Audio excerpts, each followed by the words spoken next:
আমার দাদা শিব ঠাকুরের পুজো দিলেন।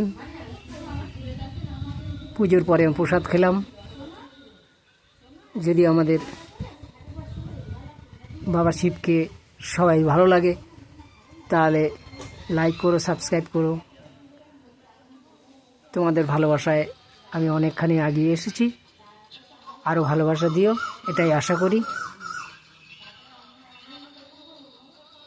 সকলে ভালো থেকো। ভিডিও যদি ভালো লাগে আমার সঙ্গে সব সময় তোমরা থাকবে, ভালোবাসা দেবে।